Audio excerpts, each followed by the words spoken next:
Rebound taken by Iguodala. Iguodala to Curry, back to Iguodala, up for the layup. Oh, blocked by James. LeBron James with the rejection. Cleveland, this is for you. Come here to cleanse your soul. Yeah, 4-4 and go. Let other get no. We got Sam Ryan time. This is a sports octagon. Sports for forever and beyond. Spending with Sam Ryan time. From the puck to the glove to the pigskins high. Share all of your thoughts, just let it ride. Down the baseline in the bleachers, or you wanna get denied. Yeah, share all of your thoughts, just let it ride. 4-4 and go. Come here to cleanse your soul. Yeah, it's 4-4 and go. Come here to cleanse your soul. The Browns Super Bowl contenders. Hey, listen, when we start talking about what wins Super Bowl, we talk about talent. The Browns, they have the talent. They have it.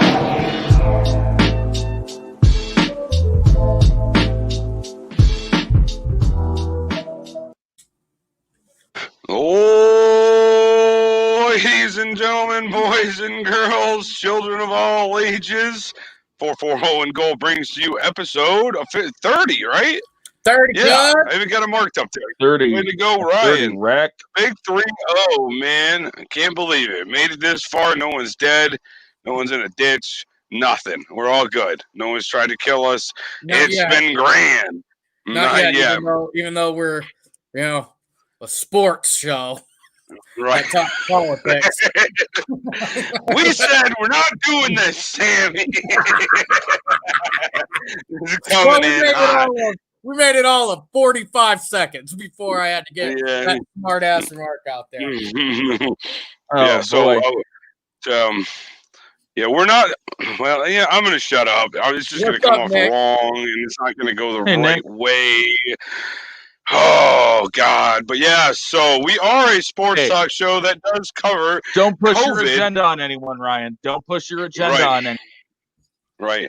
So I would like to inform all that's watching. I'm not going to put anyone on blast, but what I'm going to say is that when we started this show 3 months ago, I think, right? Sometime in April, I think it was. Yeah. The primary reason was most of us were bored as hell sitting at home. But the second reason was no one talked about COVID or sports in Ashtabula County. So we just simply kind of report. And is there a little bit of feelings put into what one thinks versus another thinks? It's called a sports banter, for the love of God. That's what it's for. You don't have to agree with us, but if you come on. You can be keyboard warrior it up over there on the note side over there, whatever. Let us know how you feel. Let it ride, as Ryan said. I haven't said that in a little while. So, but I mean, it's all love. It really is. Just come over and tell us what you. I'll be the first one to say, prove me wrong. If I'm wrong about something, just tell me why. Tell me why, and prove it. Factual crap is what keeps me flowing down that river, you know what I mean? So come on in and let us know. But you can't just ignore the world because you're talking about sports. Politics and sports intertwine constantly, fairly consistently. So it doesn't mean that we're talking about the presidential race, but if you don't believe that sports has to do with your everyday life, particularly things that are mattering, watch ESPN. Watch CBS, listen to 92.3 The Fan. If they're not talking about at least one social cause, I would be surprised. So it is our duty to talk about stuff that's happening here, to give an Ashtabula perspective. It's got a sport. We use sports as our backline because that's what we enjoy. But when politics makes its way into sports, or just into everyday life, we can't be ostriches. Thank you, Mark. And the thing is, if you don't want scary answers or answers that you're uncomfortable with, then don't or be part of scary questions. And this is a time of very scary questions, man. And that's a direct quote from Jules Winfield in Pulp Fiction for all you Tarantino lovers out there. Or am I not supposed to talk about movies because we're a sports show? Yeah. But I mean, legitimately, I'm 100% honest with everyone here. Sometimes there's not a lot of shit to talk about sports-wise. I hate to say it that way. ESPN just showed the Cornhole National Championships. So that's where we are. Ladies and gentlemen, we are in the time of the Ocho. Hey, sometimes you got to pay double for that, Cotton. And no, it was not Sweet Baby Ray this time. This time it was not Sweet Baby Ray. It was not. But all I'm saying is we're just trying our best, having some fun. Yep, TV 12. Here it comes. That didn't take long. You don't even know what we're talking about. He just immediately comes into the video to watch it and just types TV 12 immediately. NFL's only playing 10 games this year, Jake. It's all right. Yeah. Tom Brady's going 18-0. Yeah. Yep. Hypothetically, the God. We are but so speaking of that, good news. Second half of the show, we're doing a little segment that I don't know whether Tom or Sammy came up with. I'll tell you what, I didn't come up with it, but we're calling it the Mount Rushmore of sports. So we're all going to go through it. We didn't call it the Mount Rushmore for 40 minutes of our meeting. Wait, hold on. I want everyone on this that's watching right now to know that it wasn't me that was doing that for 40 minutes last night. This guy over here to my right, Sam, kept saying it was the Mount Everest. We all get our one, okay? So I'm sitting here and I'm trying to pitch this damn idea, and I cannot figure out why Ryan is not grasping what the hell I'm talking about. So I'm like, all right, we're going to do the Mount Everest of football. All right, 4 presidents, blah, blah, blah, blah. So we're going through it, and Ryan keeps going, well, how many? 3, 2? I was like, Ryan, there are 4 on there. There are 4 on Mount Everest. And then Tom, that beautiful beauty right below me, says, Sam, I think you're talking about Mount Rushmore. Yep. Yeah, I was. It all made sense. Thank you for letting me go on for that for 40 minutes like an idiot. Sometimes you let your I'm going friends to go ahead ride. and do this to my own self. Because I earned that one hardcore. Yes. So second half of the show is going to be our Mount Rushmore of QBs, running backs, wide receiver, and this is the fourth one, which I'm going to be interested to hear. And mind you, none of us have talked about who has what right now. We can all assume. Like, I know Mike Vick sitting in that column of QB somewhere for Tom. Just happening. Be wrong. You'd be Mike Vick in 4 different uniforms. Right. But hey, you guys haven't talked. He's not. Really not, and it pained me. Yeah, somehow some in what's it called, like the reserve spot, just in case I decide to change my mind. Mike Vick is wrote down on a sheet of paper for Tom somewhere, just thinking about it. So, and that's why we couldn't do the NBA one, because it was just going to be Tim Duncan for every position. Yeah, yes, it would have been. But so defensive players, I think, is going to be the most interesting one at the end of this. So, but yeah, before anyone that's new to watching, I'm Ryan. To my right, other right, you got Sammy. Down below, we got Tom. Welcome to 440 Goal, episode 30. It's speaking about Mount Everest. We were talking about it quickly earlier, but with the climate, I would like to say we're at the top of this mountain, but we are not. We are just snowballing down it, but it is what it is. Moving in, let's just go into the COVID update real quick, guys. Let's just hit that. Keep it simple, sweet, and short. We pop it up on the screen here. So looking, Asheville County didn't change, which is awesome. Kudos to whatever they're doing. I think I read today. Well, what'd you say? What did you say? So they're just not testing. They're not testing. Yeah, we have lower tests, we'll have lower numbers. Huge. You know how Lake County has the e-check. Bad. Yeah, Asheville doesn't. It's kind of like the same thing. I don't know how to correlate that the right way to make it sound funny, but relate that to COVID. So Cuyahoga County, was red, So there's the color coordination system now. So Right. Cuyahoga County was red, which was the hottest spot, right? On Monday they are set to go up to purple, which is like the epidemic level because they're out of control. Yep. So yeah, I think they raised. Jesus. There are what 7? There were 7 counties with mandatory masks in place, and I think now they're up to 12, if I recall right. Yes. I'd have to look at that, but I know I'm close. Thanks, Jake. Appreciate that, but I don't care what you do, buddy. You can tag them all, man. He wasn't gonna tag him. He tagged him. Yeah, but he tagged him. I mean, just yeah, that's fine, Jake. I don't care. But anyways, sorry, Reed. But yeah, so Ashtabula didn't go up. Sammy claims. We'll see how many cases Ashtabula has. But you can see that number for Ohio, man, 1,150. It's not as high as other states, but I mean, we're starting to average 1,000. Yeah. We are starting to average 1,000 every day. And I don't know if this number is lagging or what, but the number I saw on today's release from that state of the state was 1,500 today. 1,553. So I don't know if like news media. Fake news. Right. Fake news. Yeah. But I just Google COVID-19 Ashtabula County, and I use that there. So that could be a day behind. Because don't they drop the new information every day at 2?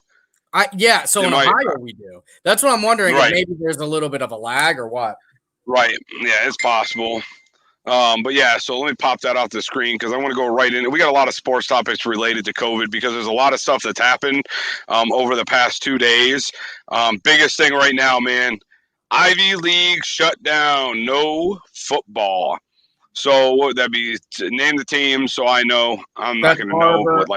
That's Harvard, Princeton, Yale. Those guys. The smartest. Cornell. You know where Andy Bernard went? Well, yeah. So no football for these schools. I mean. Any sports until January. Well, I didn't know about that. I just knew what you guys said that there's no football. Yeah. But it's just a snowball that is just getting.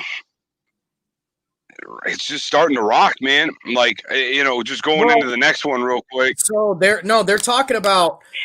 So they've canceled all sports in the fall, but they are leading the pack. Which you need to look at the company that's leading the charge here.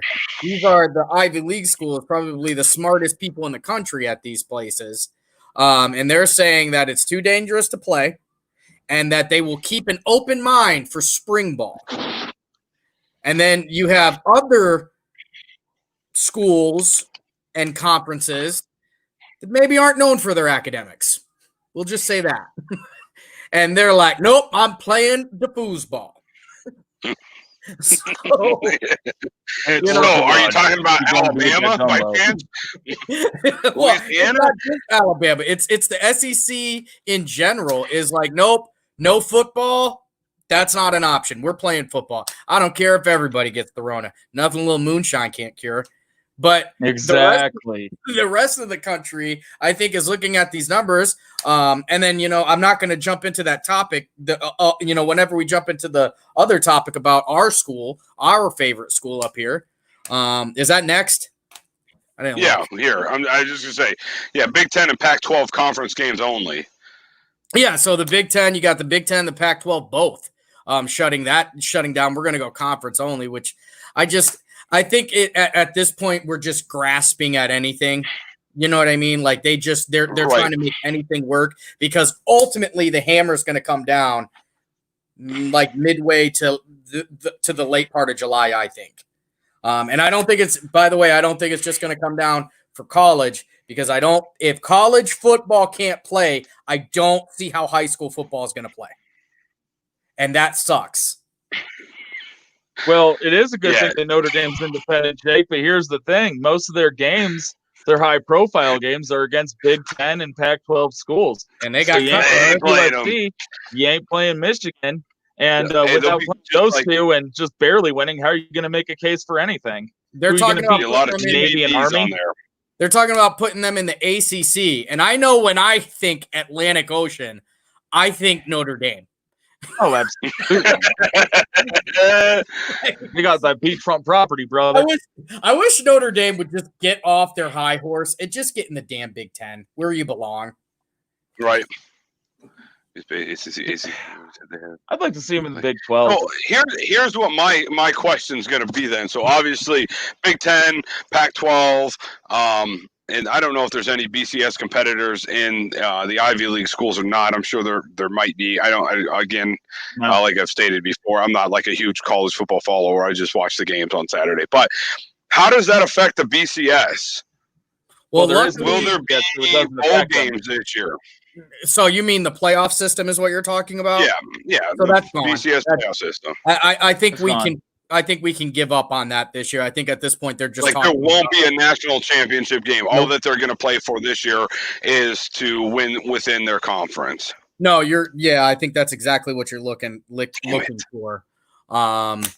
So it'll be conference championships. We get to play that shitty school up north twice this year, and I don't know.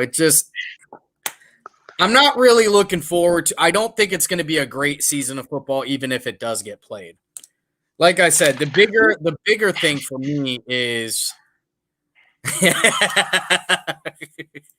the bigger thing for me about it is I really think that the competitions are going to fall down to the high school level.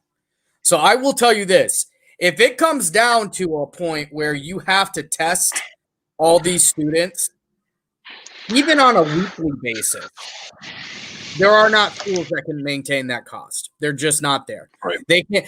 Schools right now, public schools, most public schools, you have to pay to play the sport anyway.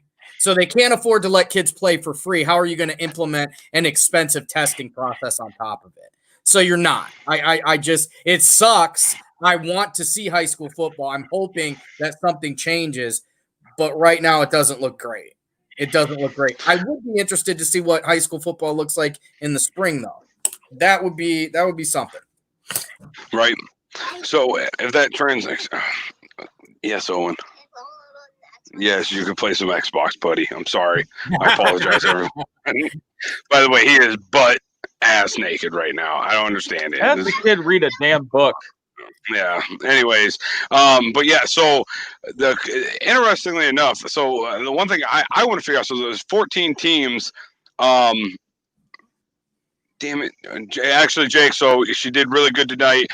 2 good hits. And was starting to throw the ball a little better. I've played her twice. Well, I haven't played her, but we've played them once or twice. And it seems like she's throwing the ball better. But anyways, so there's 14 teams in the Big Ten, right? Yeah. Correct. So, and then what is there, Doesn't like that an make East sense? and West Conference or something? Right. Nope. It's, We have East the and West. legends and the leaders, Leaders and legends. which is Leaders the and legends. Yeah. stupidest stuff. Oh, God. So they're just going to be aligned in, like, there's obviously 7 teams in one, 7 teams in the other, I'm assuming. Whatever. Yeah, and it's, So the 7 teams are only going to play within those 7, and then the 7 are going to play those 7, right? They're not going to mix, or they will mix. I'm not sure. There's a lot of talk of they're trying to minimize travel. So there are 2 schools in particular that actually cause quite a bit of trouble when it comes to the travel. And that is Rutgers is a big problem. That's in New Jersey. New Jersey. So, you have to travel across state line all the way into New Jersey, New York area, which is an absolute hot zone for it. And the other is Nebraska. Yeah, Nebraska I think and Minnesota is pretty far too. Is Nebraska, and correct me if I'm wrong, is Nebraska further west than Iowa?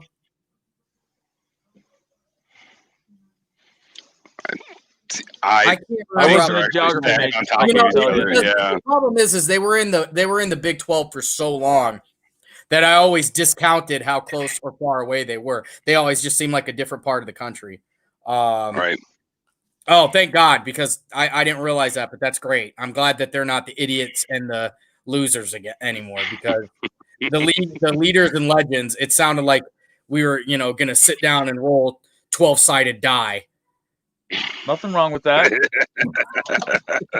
Nothing wrong with that. That was my plan for tomorrow night. Take it easy there, Stranger Things. Hey, settle down. So one thing would make it interesting, kind of one of the first times we've been able to talk about high school ball around here. So one, I do want to announce, that way everyone knows, a little tidbit coming up on Tuesday. We're pretty pumped.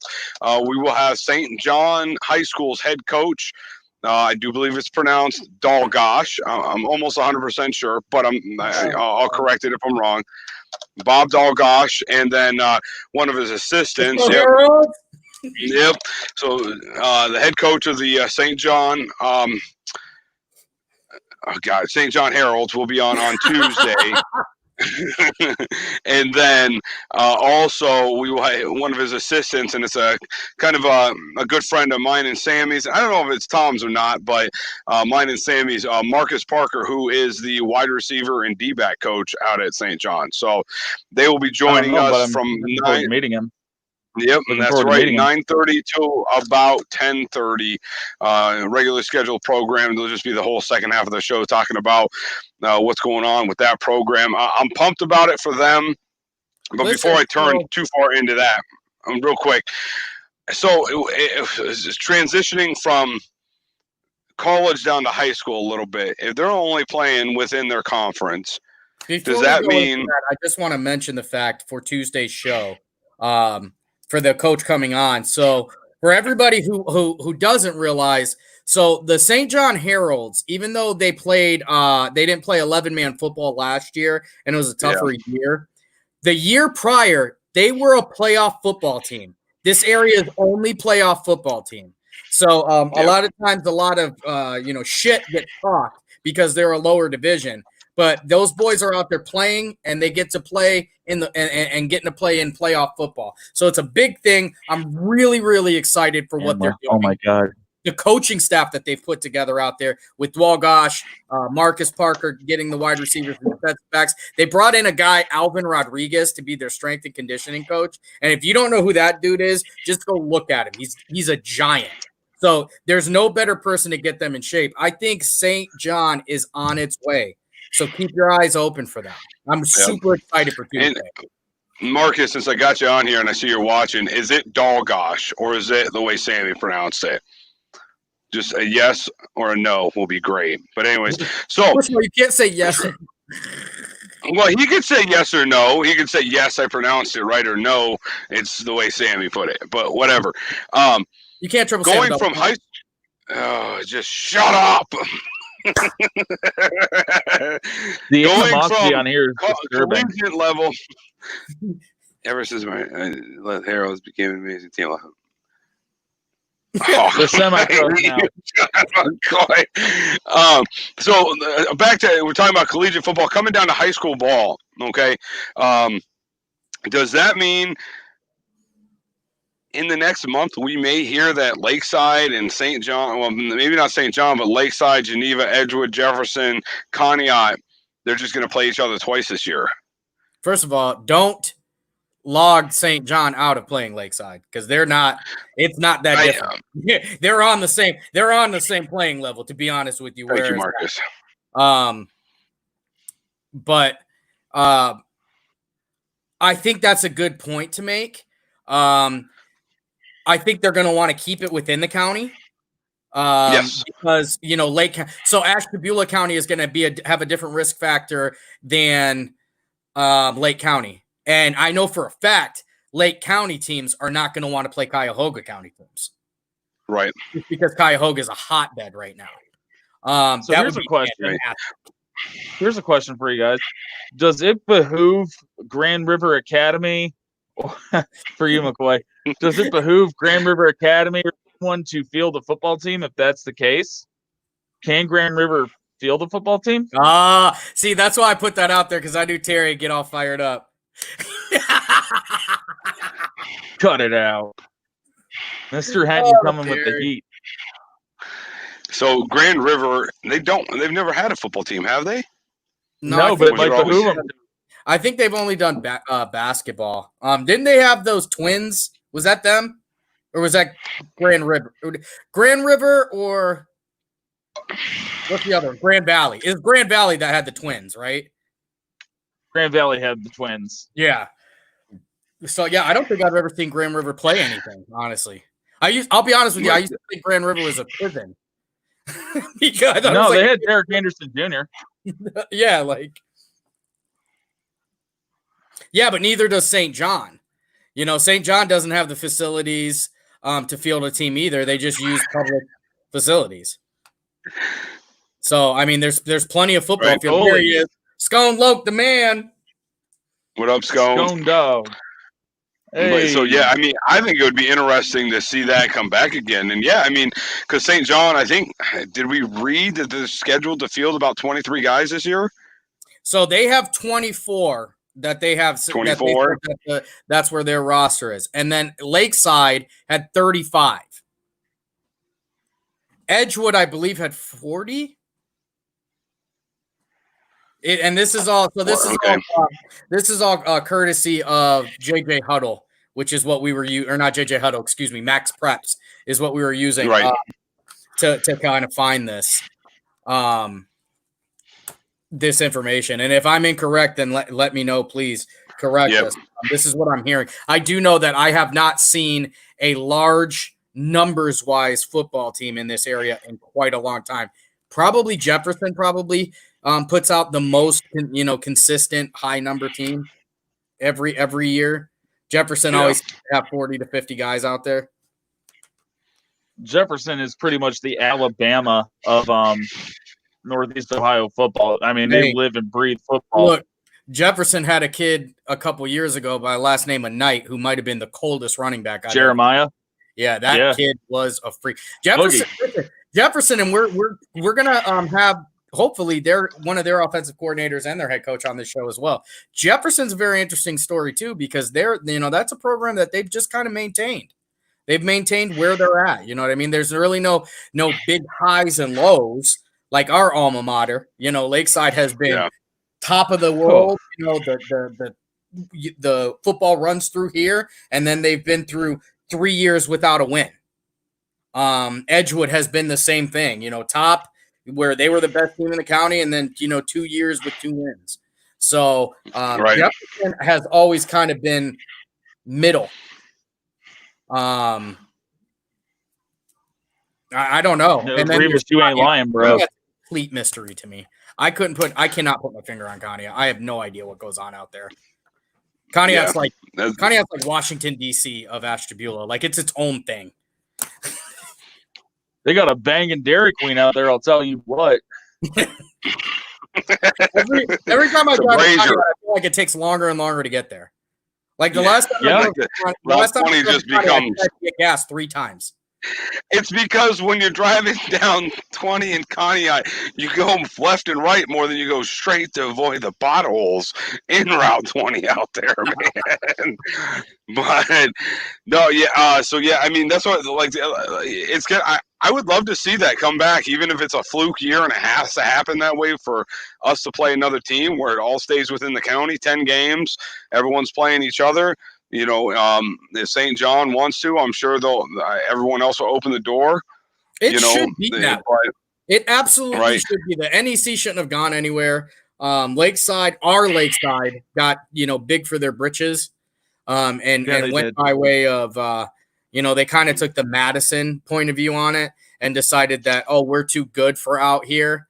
So we're going to, look for greener pasture. And then we went to those greener pastures and got our ass kicked year after year after year. At one time, driving 50 miles, to Youngstown to lose by 30, 40 points.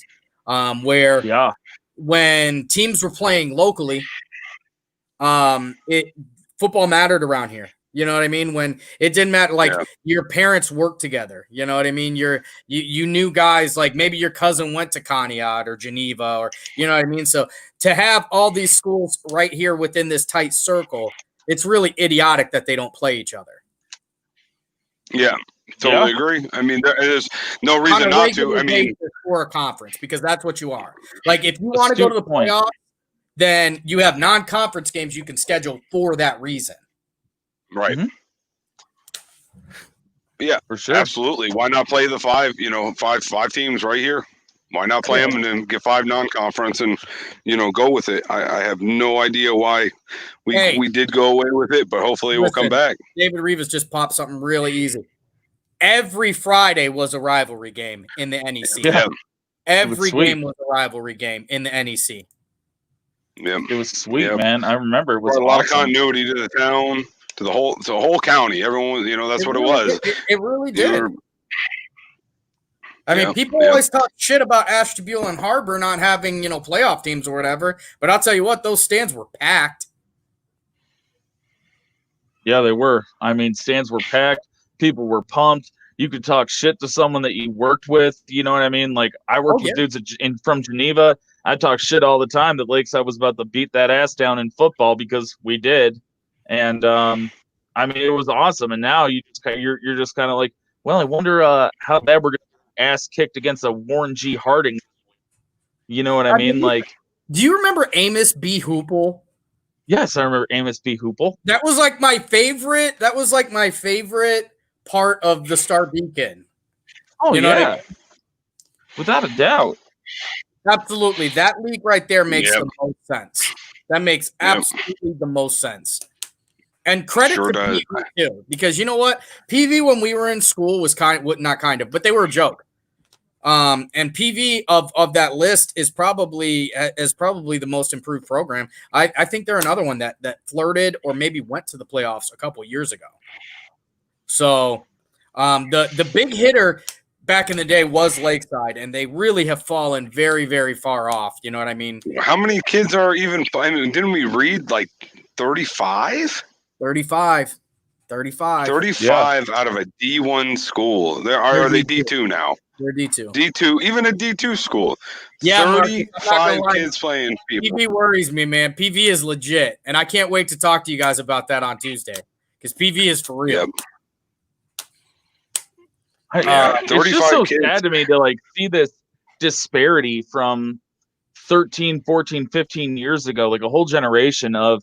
I remember like on Fridays, man, like I didn't play football, it's well documented, but I just remember like the pride and just I didn't either. The anticipation. Yeah, well, I mean, you look good in it. You look good in it, bro. But there was like a pride factor, man, that like there was just like kids were getting pumped, cats were pumped all week to play that team. And now it's like a culture problem in Ashtabula that we have now, that these people that raised us were pumped about character. They were pumped about hard work, determination, and doing the right thing and busting your ass to earn something.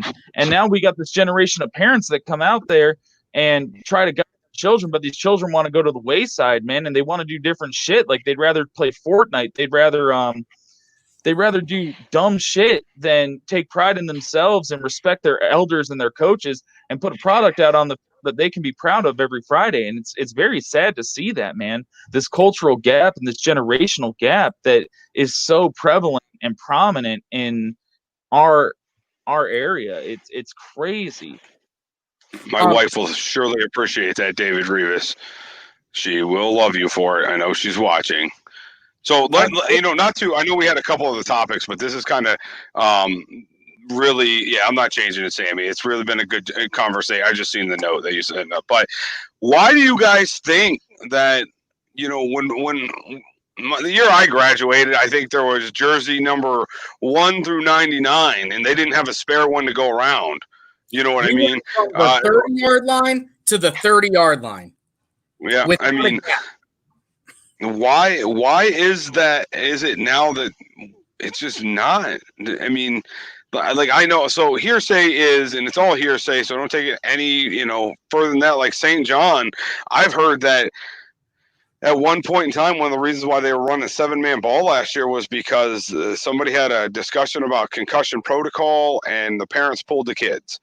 You know what I mean? And that's why they had to go down to 7-man ball, and they told the kids to go play soccer. So I don't know any truth to that, but that is just what I'm hearing, and yes, go play soccer. So they started off the year with a much, with smaller programs like that, you're based on interest from the year before. And I think they started off with such an insanely low amount of kids. It was somewhere in the range of like 13 or 14, where you can't even safely field a team. God forbid you have an injury or two, you're done. But by the end of the year, they ended up with enough for 11 man. And kudos to Mr. Irochi, who is the athletic director over at St. John, for busting his ass to try and keep this program going, because I think it's taken a lot of work. Shout out to guys like Marcus Parker, Dogosh, those guys who are out there talking to these kids, getting them out, to play again. Because for smaller schools like that with such a small enrollment, it is truly a full-time job to maintain that team, to maintain interest. Now, the public schools around here are different. That's a different story. There are more than enough kids that we should have really, really good football, particularly in the Ashtabula branch. Lakeside should have really, really good football every year. The talented kid, the amount of talent that sits in the stands and walks the halls is ridiculous. I've been very, very hard on the fact that that's always been a problem there. Now, that is being remedied. There are guys in that program right now, one of which is on who has been on our show.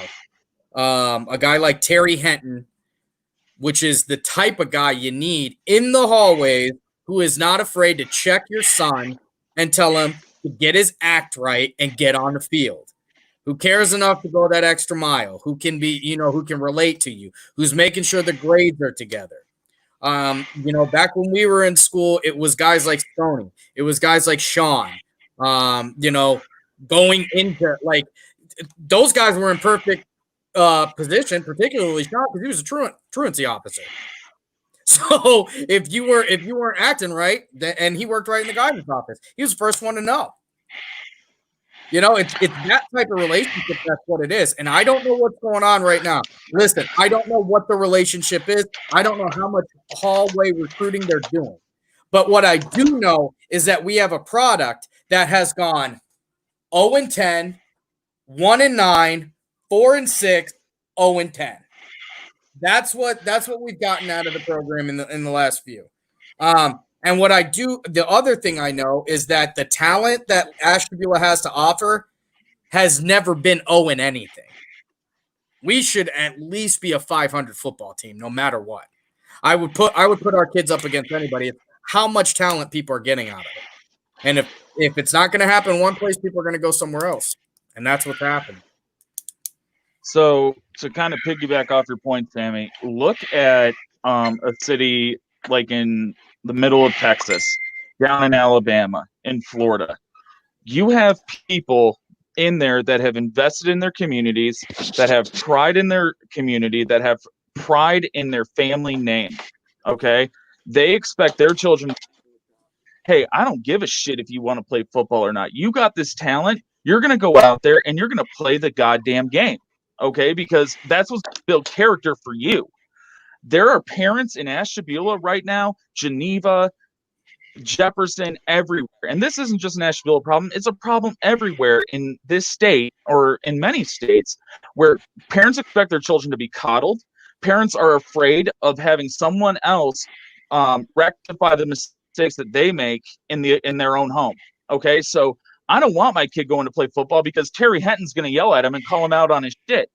Okay, because my kid's a little smartass and I don't have the balls to rectify that in my own home. And so I better not have another guy show me up. And a guy like Terry Henton, a guy like Sconey, a guy like Sean Allgood, they're going to go out there and they're going to call that kid out on their shit. And these kids are too afraid of that these days. And I'm going to tell you right now, someone like John McCoy, who I've known a long time, if he was acting out or something, he got reined in. But he also had a good support system at home. Okay, yeah. So What happens is that was a perfect storm back then. Unfortunately, you don't have that perfect storm anymore. Unfortunately, you have a sense of entitlement, you have a sense of no pride, and you have a sense of laziness now. And that needs to change, because without scaring your kids, having pride in themselves and having pride in their community, nothing's going to change ever. Okay? Having someone like Terry in there is good, because Terry, from what I have seen of him, from when he interacted with us on the show, he's a guy that looks like if a kid lips off to him, he's going to give it right back in a good way. And he's going to say, this is why you're going to do this. I'm going to make you great, but you got to work for it. Kids don't want to work in this area anymore, man, because they're so privileged and entitled their whole life. And it's a sad thing. And luckily, when we were growing up, we had parents who cared, and we had a support system who cared enough to not coddle us, but to show us, you got to work for this. And no one wants to work anymore. No one wants to work. I mean, whatever happened to when you want to, some kids would use sports as an out. You know what I mean? Oh, yeah. Some kids would use it. Maybe it's a bad way to look at it, but like when I was a kid, like, I don't know, I'm not trying to give anyone my life story. My old man passed when I was 12, and I just didn't want to be home anymore. I was sick of being home.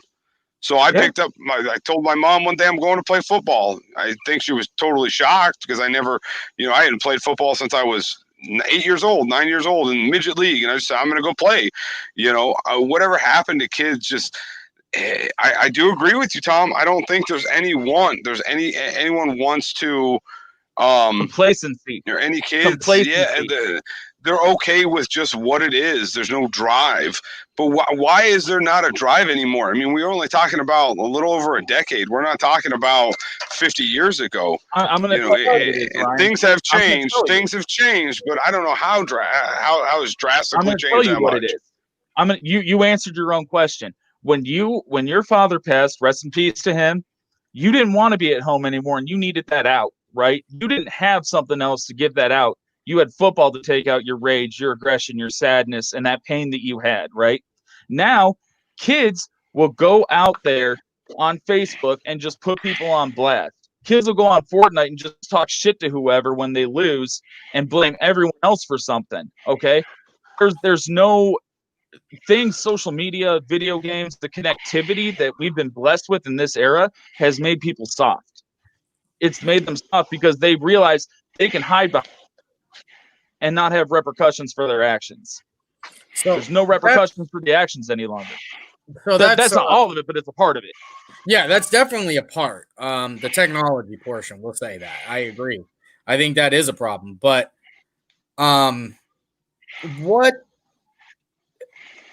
so Lakeside in particular lost a lot of its community when you moved the city school out of the city. There was something to be said about a centrally located high school, a centrally located field right in the middle of the city. So when you take Ashtabula out of Ashtabula, you lost the Ashtabula crowd. The familiarity. There's something to be said about people talking about, I know your cousin, I know your dad, I know your uncle, I know your mother, I know your aunt. Stuff like that makes a difference. There's a big push for people who can be considered a local hero around here. That's why people listen to guys like Elijah Wan Cooper, because he's a name, he's a face here that you can tie yourself to. Like when I was growing up, I remember watching guys like Kiev Knight and stuff like that. I don't know that they have that anymore. I'm sure that there were kids who grew up who watched Elijah Wan Cooper and were completely, starstruck. Awestruck, yeah. When Sean Allgood came here, this mythical quarterback from before we were in school, like there was an immediate respect there. Guys like Terry Henton who killed it in high school.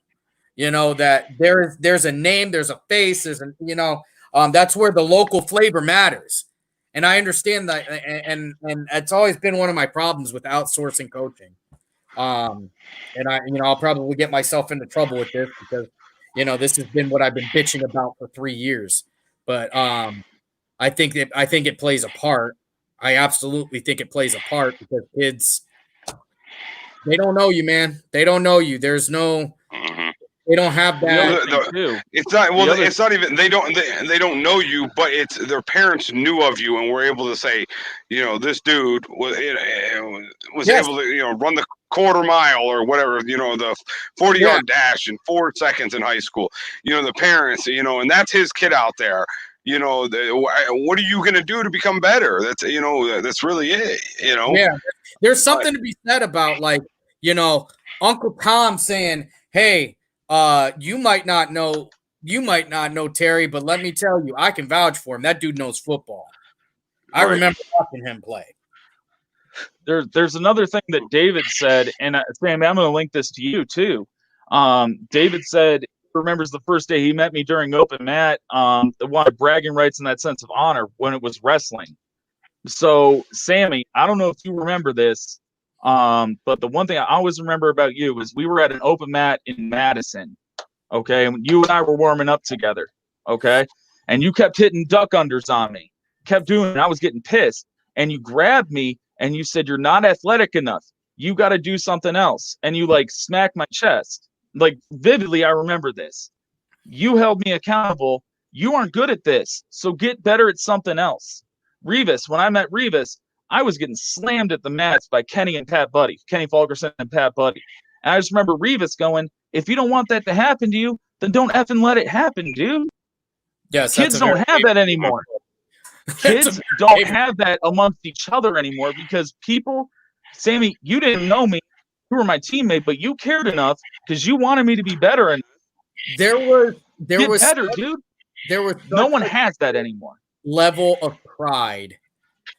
To even when we started, okay, there was this immediate level of pride to be wearing green and gold, and there are guys who are really doing their best to reinstitute that. I will never take away from them because I think they're doing a phenomenal job. Some of the guys, one of my personal friends, obviously Terry Henton, I think is just, and he's hitting them at a junior high level, and he brings up a good point that a lot of the stars that you saw in high school were getting molded, and that's in junior high, and that's why it was so important. That's why Roby Potts is so important to Ashtabula, because Roby Potts molded tons of athletes, and it's a good thing that we've got a guy like Terry in there. But I want better. I have been very, very critical of it. I want better.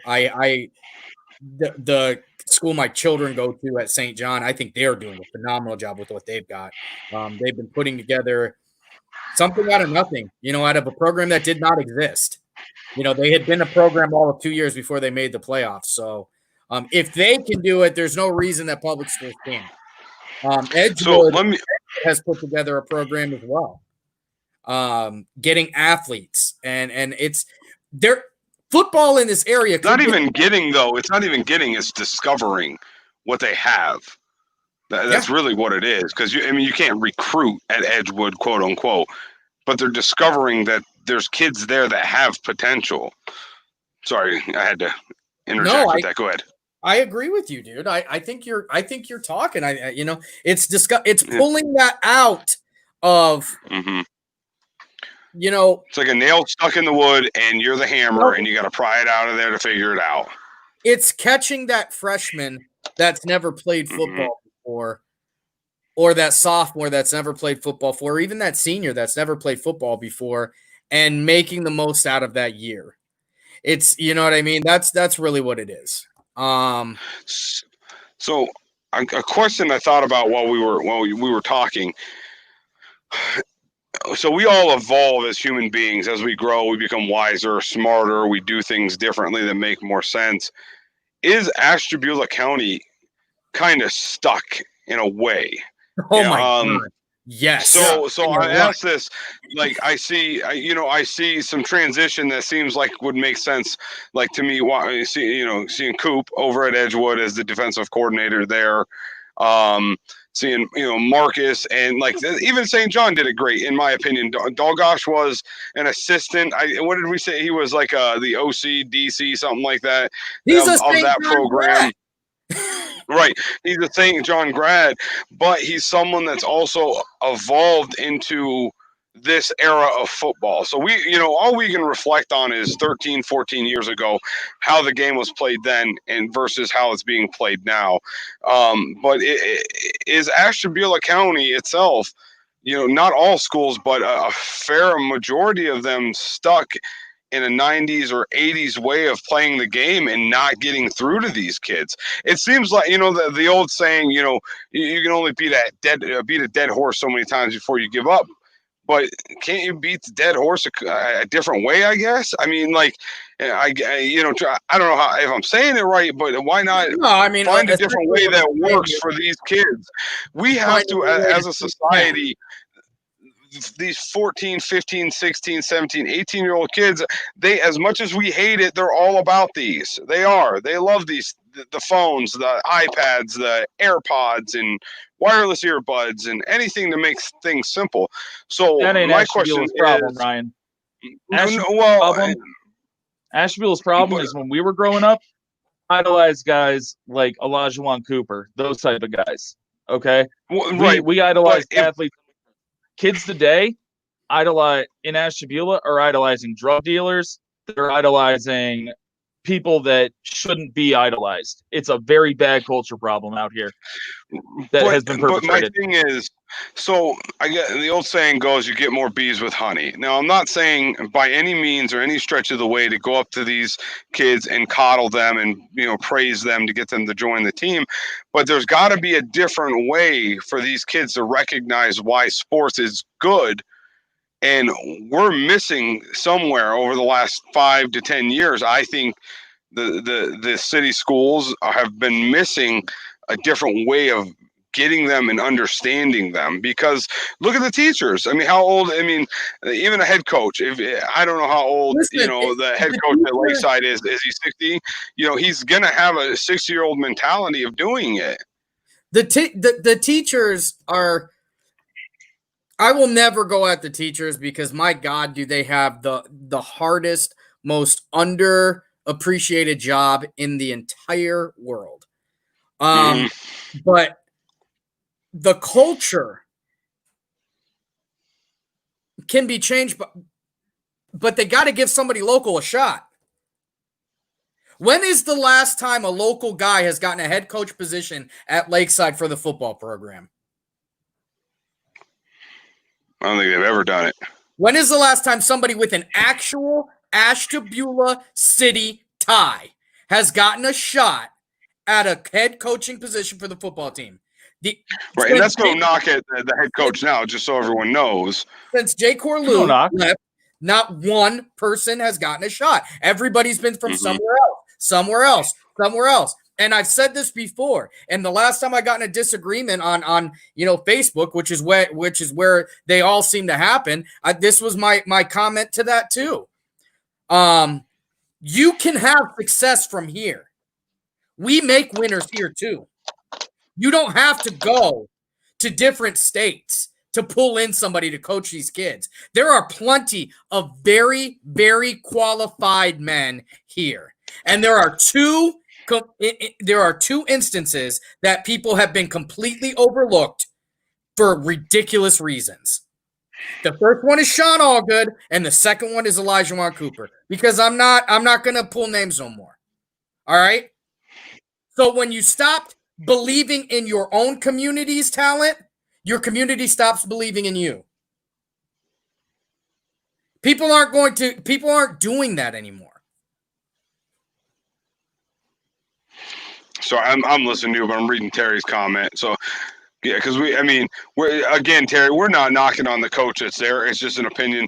That was honestly, I won't speak for Sammy, but it's that's something that I've always thought the same of too. What's wrong with being part of with bringing in the local flavor to keep a local tradition going. I could go with it. I mean, I hope this year, by all means, do we want to see? I think I speak for everyone. We need all three of us here would love to see Lakeside go 10-0 this year. And Terry, I'm sorry, I'm going to interrupt you really quick. So Terry Henton, I just want to put this out there right now. One of the things is, so Terry Henton is is the head coach for the junior high team, and one of the things he was talking about is they need 20 businesses to donate $100 for their junior high players so they don't have to have any costs. So I'm speaking for the panel right here to let you know that your first business is right here. 440 and goal. We're going to be your first donation. So 440 and goal, you can count on $100 from us for the Lakeside Junior High program, because even though we are being critical of what's going on, we still completely support everything that's going on. We just want we want better because we know you're better. And Terry, it can't be in any better hands than you. So I think we talked about that earlier today when we talk about that right now. Yeah, so please, if everyone could get that passed around. Yeah, pass it around. I mean, so then we're down to 19. You know what I mean? We'll put a post up on Facebook. Yeah, and we got one here. We'll send you guys $100.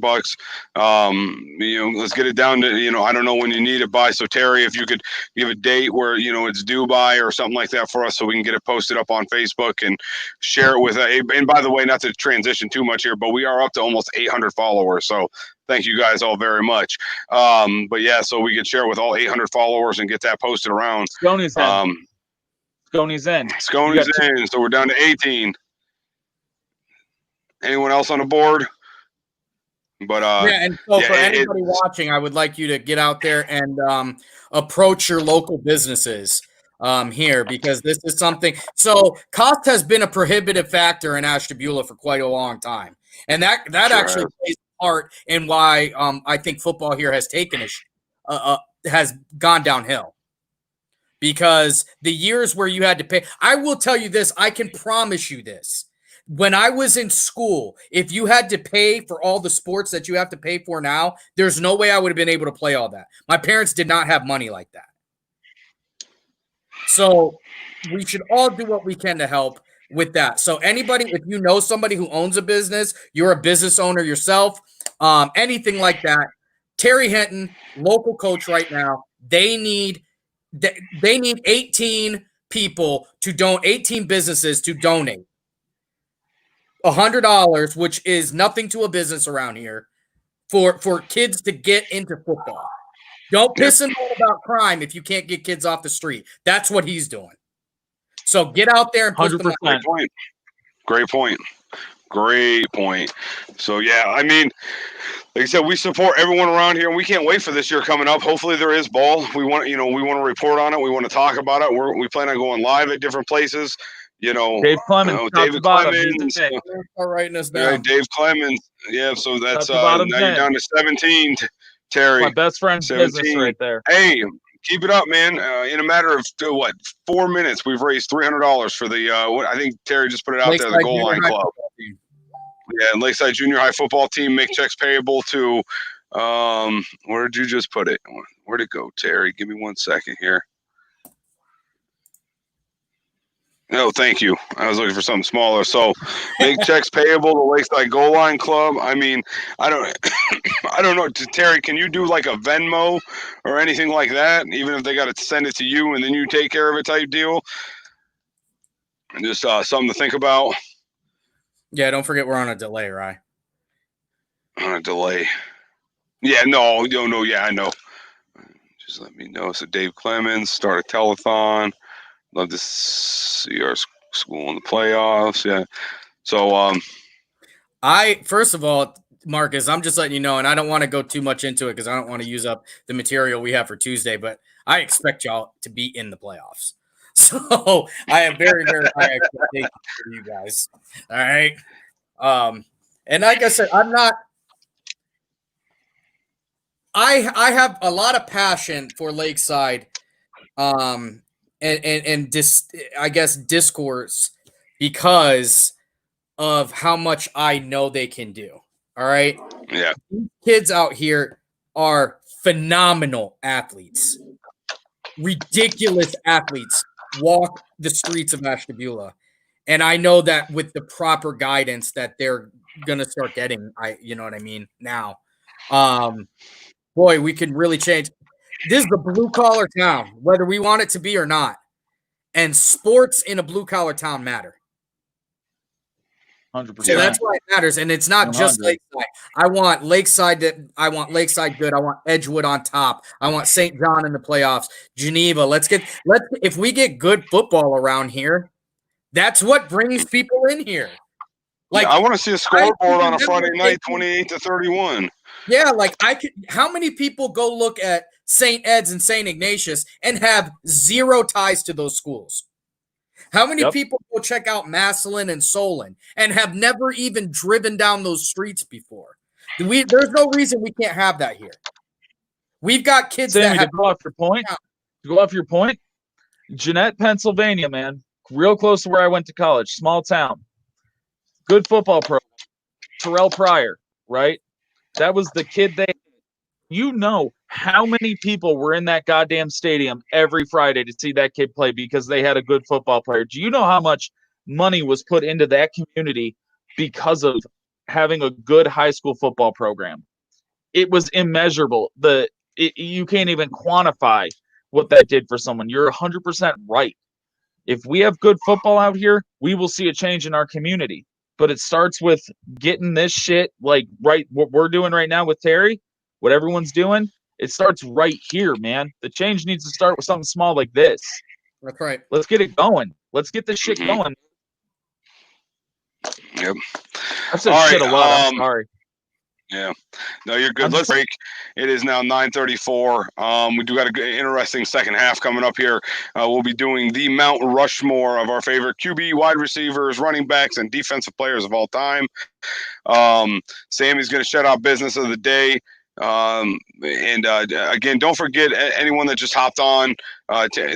Terry Henton, we're trying to raise. He needs 20 different businesses to donate $100 each to get. I think what is it, jersey, Sammy? Practice jerseys. Or the practice jerseys for the Lakeside Junior High football team. So we're trying to help them raise that. Jerseys and equipment. So we're trying to get that raised for them. In a matter of 5 minutes, we had $300. One of the $100 coming from us. Sconey is throwing out $100, and let's see, Dave Clemens says he's got $100. So if you guys know anybody, please let us know. You can make checks out to Terry. Made out to the Goal Line Club. I'm sorry, or you can cash app him. What is that, Terry? Money? Yeah, I'm gonna type that in for the banner. So it's the money sign. All right, change that real quick before you. Yeah, let me get that up. St.Henton, or I'm sorry, money sign T.Henton is the cash app. So we'll continue running that, Terry. Remind everybody every time we do a show until we get that money raised, you can let us know. And then anything else that the school needs, let us know what we can help with in any way, shape, or form, Terry. And that goes out to Marcus, St. John. If you guys are having a fundraiser or anything like that, make sure you let us know. Anyone in the area here that, maybe you're a Geneva supporter, a Conneaut supporter, Edgewood supporter, whatever you guys are doing, we'll put it up on the show. We'll get it up on Facebook. We got to blast it out on, we have social media. We have Facebook, we have Instagram, we got our own website. We'll get it put out on blast there. That way you guys can, we can get the money going for you guys. So let Sammy type this out real quick, and then we're going to go to our business of the day and then take ourselves a quick 4-minute break. All right, there you go. So it's there on the bottom, scrolling through. So, all right, business of the day. Today is going to be Sam's wife. So that means, just so you know, Sammy, next week I have to do my wife. If not, that sounded terrible. My God, did that sound terrible. But anyways, just get this up here. Let's just stop now. That's what she said. Yeah, yeah, that too. So go ahead, Sam. All right, so today's business of the day is Nailed It with Jessica. So this is my wife's business, and what she does is she is a representative for the business Color Street. Color Street, for those of you who don't know what it is, it's actual nail polish. It's partially like wet, partially dry. It's a mini manicure in a bag that you can put on. So what she does is she puts together these manicure kits, and they range in the price from anywhere from $11 to $13. Her nail. So my wife, for people who don't know, is a custodian at the post office. So she is constantly working with her hands, washing her hands, and her manicure on average lasts for about 10 to 14 days. I know before this, she spent quite a bit more money than that by going to get her nails done whenever she would get it done. And then they would only last for a couple of days. These are nails that actually stick around. They do the job. They're really good with kids and very easy to put on. My wife is very, very passionate about this. She talks to me about it constantly. I do not do it justice. This girl is very educated, and she's very smart when it comes to this stuff. If you have any questions, get on her Facebook page and ask her. She just recently became a senior stylist because she's been working her butt off. So she's got some people helping her along with this. And she does parties all the time and games and free giveaways and all this other stuff. She spends a lot of time because it's something she's passionate about. So if she's passionate about it, I'm passionate about it too, because I'm passionate about her. So I'm asking anybody, if you're, anybody who likes to do their nails or have, people who want people to compliment their hands and their nails, give my wife's business a shot. She sends out samples and stuff like that. So see if you like it. Again, it's called Nailed It with Jessica. She's a Color Street representative. All right, let me pop that up on the screen. All right, everybody, we will be back in roughly 4 minutes. Just grab a drink of water. I am dying of thirst over here because of all the yelling I think I've been doing. It's just natural though. So, hey, 4 minutes. We'll be right back.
Iguodala to Curry, back to Iguodala, up for the layup. Oh, blocked by James. LeBron James with the rejection. Cleveland, this is for you.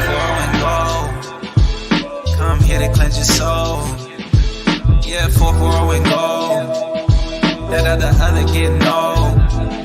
We got Sam right in time. This is a sports octagon. Sports for forever and beyond. Spending with Sam right in time. From the puck to the glove to the pigskins high. Share all of your thoughts, just let it ride. Down the baseline in the bleachers, or you wanna get denied. Yeah, share all of your thoughts, just let it ride. 4-4 and gold. Come hit it, clench your soul. Yeah, it's 4-4 and gold. Come hit it, clench your soul. The Browns Super Bowl contenders. Hey, listen, when we start talking about what wins Super Bowl, Super Bowls, we talk about talent. The Browns, they have the talent. They have it.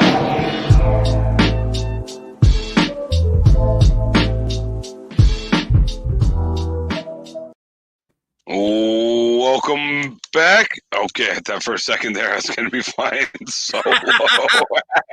Like, they're not back. Usually they're back, man. They're not back. So welcome back to the second half of 4-4 and goal. Man, let's hop to it. I've been kind of excited about this because I think we're going to have some interesting, a good difference of opinion. And we're going to go right into the first topic that we have here is going to be the Mount Rushmore of quarterbacks. So what we mean by that in the audience, we want to hear yours. I'd love to, I can put a link out there if you guys want to join the show real quick, just to say your 4 favorite quarterbacks on the screen. Change my mind on why mine aren't the 4 that they are. You guys are more than welcome to. I'm going to throw that out there now. That way, if someone wants to hop in, yeah, they listen, can. everybody who's watching right now, spread the word, because I am so I cannot wait to get people and hear about what their Mount Rushmore of quarterbacks are, because we've got our 3 points of view, but I want to hear your guys's. All you guys got to do is click on that link and it will follow the directions. And then once you follow the directions to hop in, you can tell us your 4 favorite quarterbacks. So I'm gonna play lead off here. I'm gonna go first real quick. Because mine honestly isn't going to be anything crazy, and I think I got running bets that we're all going to be pretty close to the same, but that's just my opinion. So I'm going to go in no particular order because I don't think there is an order on Mount Rushmore. So my first one right now, though, I got to go Tom Brady. He's probably the best quarterback the NFL has ever seen. Hopefully not ever will have seen, but we will find out. Followed up by Mr. Peyton Manning. Loved Peyton when he played. He was just a quarterback guy. I don't know, whatever you want to call it. Love some Drew Brees. So Drew Brees would be my third one on the mountain. And this one, Staubach, Elway, Brady. Yeah, so this one here may be a little bit premature. But any man that can, I had to put that out there. Any quarterback what's that? There's bills for that. Any quarterback that can go is predominantly a righty, and because it makes more sense, be able to whip the ball with his left hand, deserves to be on Mount Rushmore, and that is Patty Mahomes. Like I said, might be a little early. You need a lot of sildenafil for that one, brother. That's a lot of sildenafil for that premature. Boy, oh boy. That's a ballsy move, Cotton. Let's see if that pays off. I told you. I think we're all going to be different. Few similarities, but mostly different. But I mean, is he not the best quarterback in the NFL right now? Absolutely. Absolutely. Oh, 100%. And unless you ask Jake Newsom. Right. Right. Yes. But I can't help but put him up there. I mean, how old is the kid? 23, 24? 24. No, he just signed 24. He's 24? Okay. Oh, yeah. I mean, he's young, and he's not even in his prime. And we are about to see – it's going to suck because the Browns will never win the Super Bowl. Well, they couldn't win it by themselves anyways. But now that Patty Mahomes is going to be in the way the whole time, we're screwed. But anyways, go ahead. All right. Go ahead, Sammy. All right, I'm going to go because mine's probably going to be a little bit more vanilla than yours, I'm assuming. You're more of a Rocky Road guy. I was gonna say the same thing. You got to it before I could. Moose tracks. Here it comes. Yeah, bullshit. Anyway, so number one is TB12, Tom Brady. If Tom Brady's not on your Mount Rushmore, I'm not sure that you're watching football. Tom Brady's a phenom. He's the greatest of all time. That's just where it's at. I want to do a precursor. So I will not put anybody on my Mount Rushmore that I have not watched myself and that has not won the Super Bowl. Those are my two things that qualify you in for my Mount Rushmore. Okay? So it has to be somebody I watched and you had to have won a Super Bowl. So Tom Brady, Joe Montana, even though I was a kid, I do remember watching him. Peyton Manning. And the last one, I guess, is a little bit controversial because I'm putting him in. He did win a Super Bowl, but I'm putting him in there because he is probably the toughest quarterback I can ever remember watching play, and that's Brett Favre. Brett Favre took harder hits than I can remember anybody in my lifetime and came back and played well and threw, granted, he threw a lot of interceptions, but he also made a lot of big throws. The only other person that even can rival him in toughness, I will never give credit to ever, because that horse teeth bastard from Denver will never make any list of mine. And that's for you, Terry. There's Jake. All right, am I up? Yes, you are up. All right, my Mount Rushmore quarterbacks: Peyton Manning, Tom Brady. Obvious reasons, I don't have to justify shit there. Joe Montana.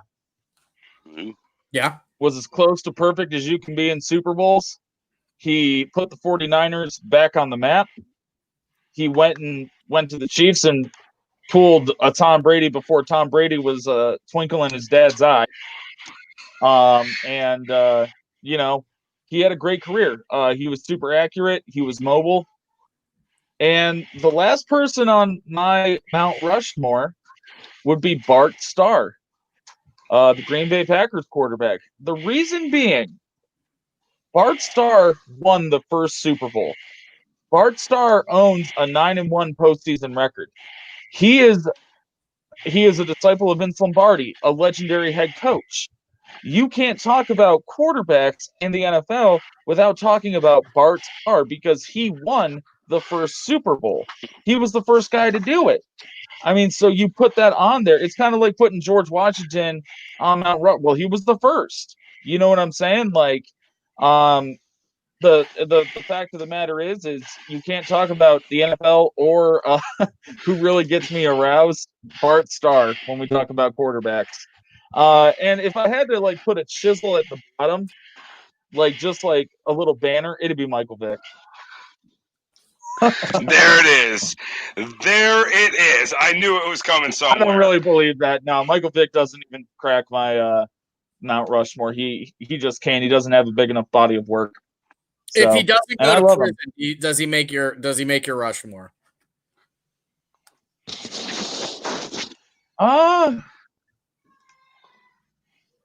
Depends. There's a lot of mitigating factors that go into that. First of all, does he succeed against Tom Brady when Tom Brady was younger? Does he transition to a pocket passing quarterback like Cam Newton did, or does he remain mobile his whole career? Just a lot of factors. So Michael Vick's just a big question mark for me. He's my favorite all time, but that's kind of like saying my favorite kicks of all time are the Yeezys. I mean, the Yeezys are awesome shoes, but in terms of practicality and in terms of function, I mean, they're you don't put them up there. So, okay, yeah, that's that. The thing is I think he would probably, I think does he not go to prison? Does he maintain his career? Plays those years that he's in jail. Never loses his step. He might actually make my list because then he probably bumps off Brett Favre. My top three guys aren't going anywhere, but Brett Favre is just kind of a placeholder until a better quarterback comes along. You already got a better quarterback. You got Aaron Rodgers. And there's talk. Yeah. Could be. Is anybody out there on the show going to join us? We're going to give you like 2 more minutes before we move to the next one to join us and tell us what your Mount Rushmore quarterbacks are. Anybody. Yeah, that's but there is a case to be made for that. All you got to do is click the link, follow the directions, and you're in. Aaron's got a. Well, I mean, he's won. Rodgers has a Super Bowl, doesn't he? Yeah, Rodgers beat the Pittsburgh Steelers that had a vastly superior roster. Yeah, that's what I thought. He's got one. It's hard to win when you got dog shit around you, though. Rodgers is an interesting case, man. He really is an interesting case. I don't think he's better than Brett Favre, though. I just don't. Well, if we go by so Jake's saying Aaron's got to win more.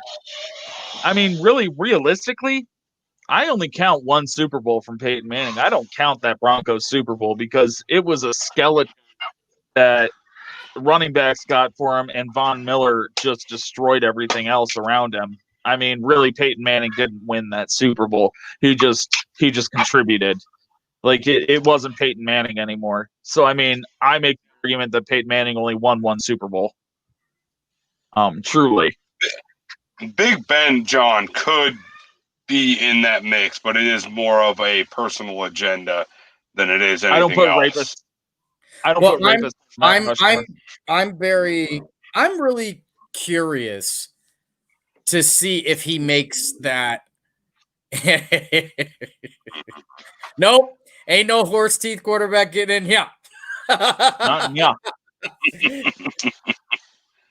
Nobody else would have that take. That's why I got it, Jake. I'm very curious to see if Big Ben makes it outside of this area and what people think of Ben Roethlisberger outside of the Pittsburgh Steelers bubble. Both love and hate, because obviously I hate his guts. I mean, right. If he was wearing orange, I promise you this, if he wore orange and brown, we would talk about him like he was a god. So I wouldn't. I don't go for what he stands for. Well, the thing is, if you were orange and brown, he would have probably lasted about 4 years in the league, and he was done. I don't think so. I disagree because he'd have an elite offense. They would have invested in the offensive line. I don't even give a shit if they did or not. Ben Roethlisberger is built like a tank. I mean, he's like a linebacker. So he is, when you think AFC North quarterback. Tell that to the other 23 quarterbacks in Cleveland. Yeah, name one. Who was built like that? Derek Anderson was. Yeah. Brady Quinn. 2 years and done. Brady Quinn was built like Quinn was built like a Greek god. Like he was chiseled from marble. Yeah, he was. See, Marino is another one that's an interesting case to me because it's hard for me to put him up there because he never got one. He never won through. That'd be like me putting Tracy McGrady on my Mount Rushmore, man. Tracy McGrady was great, but he could never win in the NBA. That was, well, I mean, with the Spurs, but I mean, he played 3 minutes in that final series. First of all, how fair is that to the sculptor? Because you're never going to get that eye right. That's true. That lazy ass eye. That mongoloid eye. That wonky eye of McGrady. That's the thing, is how can you guard somebody when you can't see where he's going? You just can't tell, brother. What the hell are you doing? Vision. Oh God! Wait, how did? Why is T-Mac in this conversation right now? Because Terry Henton brought up Dan Marino, but Dan Marino never won. So I said it'd be like me putting T-Mac on my Mount Rushmore of NBA. I want to do it. He was prolific, but he never won anything of value. You know what I'm saying? So it's hard to quantify that. Yeah, that's the only, honestly, that's the only thing for me that keeps Marino off my list. I mean, that's a hell of an argument right there. It's a hell of an argument. He is a top 5 player, though, Terry. He is. If Big Shot Bob is not on your Mount Rushmore, then what the hell are you doing? No, but that's a hell of an argument. You ain't living life. Right, but, I mean, you got to push one through, don't you? Don't you have to push one through? Great. If you're truly great, you push one through.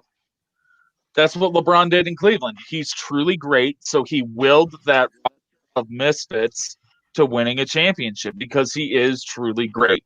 And granted, it is a lot like LeBron harder. James. It is a lot harder in football. It is. Yeah. Oh, no doubt, because you're not on the field at all times controlling the narrative of the game. You know what I'm saying? Like, LeBron's on the court at all times. You know what I mean? Dan Marino, the case could be made, but the thing is if Dan Marino could have thrown another touchdown pass, instead of losing 28-31, if he would have thrown that extra touchdown pass, it would have been 35-31 and they would have won. You know what I'm saying? Like, yeah, the fact but that he never pushed it through. The fact that quarterbacks touch the ball every play really hurts his case.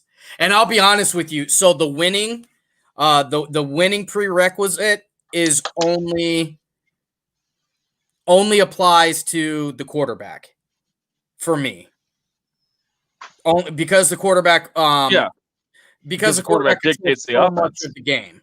That prerequisite only applies to them. Jim Brown. Yeah. Called Super Bowls. He won championships. He won rings. Karl Malone.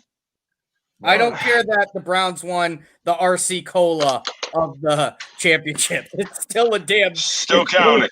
Still counted. It's in the RC Football Cola Hall good, of Fame. Dude. That's what's in here. No, but listen. So here right now. I think, and I know we're switching. We're kind of drifting into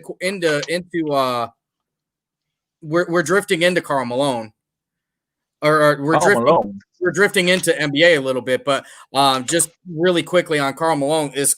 I think that's what keeps Karl Malone out of a lot of people's conversation is the fact that they never could push one through. And the Jazz had the opportunity. The Jazz had opportunities. They got 2 shots at it, and they got beat both times. And don't forget, he teamed up with Kobe Bryant, Gary Payton, and Shaquille O'Neal. Oh boy, I still couldn't push it through. He couldn't push it through against Richard Hamilton, Chauncey Billups, Tayshaun Prince, Rasheed Wallace, and Ben Wallace. And a no-name bench. Yeah. For the love of God, can we save the basketball till Friday? I can't do Friday, it with brother. you guys. Or what? Tuesday? No. What is today? Friday? Days are hard. Yeah. Anyway, yes, they are. They are tough for me. Mount Rushmore of the quarterbacks, and we'll go in reverse order this time. You mean the running back? Or running back? Yeah. My bad. Running backs. I'll start it off. You got to put sweetness. Walter Payton on there. Walter Payton, in my mind, from the way my father talks about him, with a glistening eye of a child, the greatest running back to ever play football. I don't even like the Chicago Bears, but I'll tell you what, you throw Mitchell and Ness Walter Payton jersey at me, I'm rocking that shit all day. Jim Brown. I don't like rapists, and I don't like men that beat the shit out of their wives. But you can't talk about the running back position without talking about Jim Brown. Jim Brown showed what a truly dominant running back was. He created the mold for a power and speed back at different points in his career. He truly set the tone for running backs going forward in the NFL. My third Mount Rushmore would be Barry Sanders. Barry Sanders was that electric running back for a downtrodden franchise that truly brought excitement to football at a point when football, let's be honest, was not electric and was not jukes and all of that from running backs. He brought that in to the lexicon and created a narrative that running backs can be. He was Reggie Bush before Reggie Bush was even around. Like, if there was no Barry Sanders, there wasn't going to be a Reggie Bush. Let's just be honest. And My final running back that I would put on there would be Ladainian Tomlinson. Ladainian Tomlinson showed what a running back can do, running the ball and catching the football and throwing the football. Ladainian Tomlinson was truly the most complete running back in time. He was the scariest player on the field when you played the Chargers. There were whole game plans based around stopping just a running back. Ladainian Tomlinson's it for me. So Sweetness, Jimmy, Barry, and LT. Okay, so I think that's me then next, right?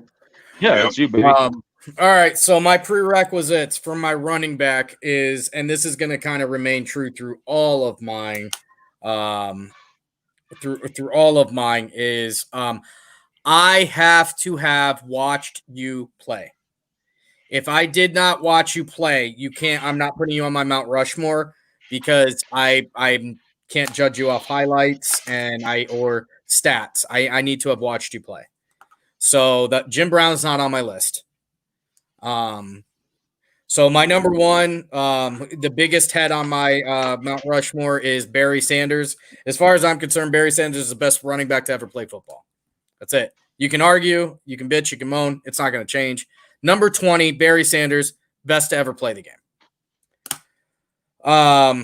Number 2 is Emmitt Smith.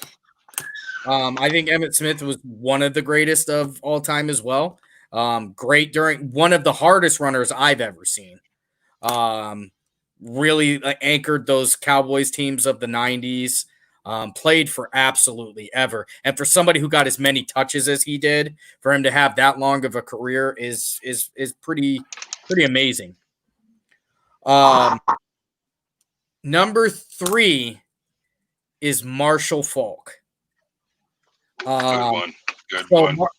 Marshall Faulk to me is the first running back I can remember that was like having a wide receiver in the backfield.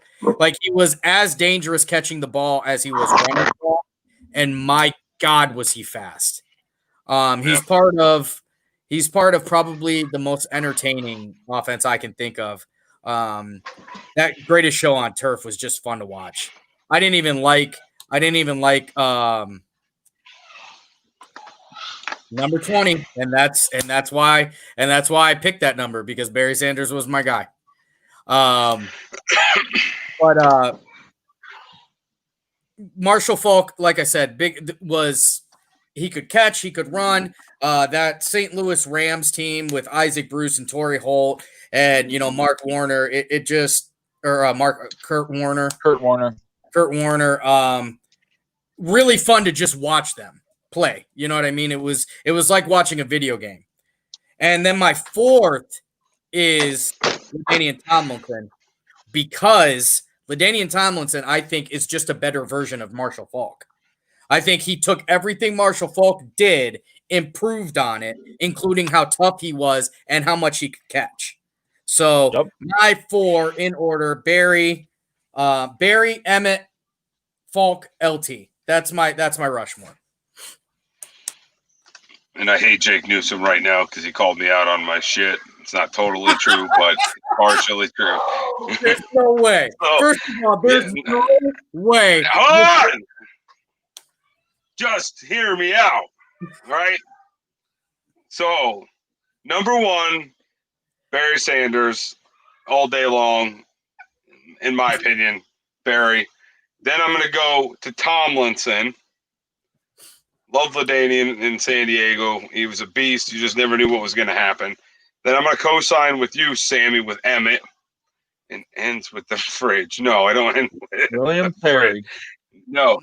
But so, Jake, you are right. And I am going Mike Allstott. Okay? The only hurdle that I have, here's what it is. Allstott's technically Allstott was a fullback, but they ran him so much that he should have just had the running back position. So I would put Allstott up there, one of the most unique running backs in the league that ever played the game. Just a horse, just a tank. Loved him. Yes, David Revis. I would put him up there. And as an asterisk, okay, back Asterisk. to being asturd. No, I'm sorry. Asked her. Oh my God. Settle down, Jan Levinson. I'm still trying to wrap my head around you putting Mike Allstott on your It's my favorite of Mount Rushmore. No, is he like the best ever? No. But I love Mike Allstott, and I would put Peyton Hillis up there if he only produced for more than 1 year. The Madden cover killed him, okay? But my asterisk, or whatever, my alternative one, back to being a little premature here. Christian McCaffrey. Guaranteed. Nope. Zeke. Nick Chubb. Jesus Yep. Christ. Yep. He will be one of the best running backs to ever play the game. Anybody that can still produce 1,000, I think he was like 4 yards short last year, but 2 years still ago. produce 1,000 yards. Remember this? No. 2 years ago he did 1,000 yards. Last year he was like, no, he yeah, didn't. He did. You got to flip flop. His rookie year, he eclipsed 1,000 yards, and then he got hit for us, and he finished with 996 rushing yards. Last year, he was over 1,000 rushing yards. So anyone, fine. I mean, that just validates my point more. Anyone that can rush for 1,000 yards in that train wreck of a system.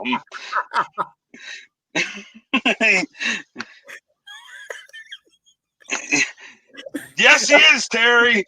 I don't care what you say. Yes.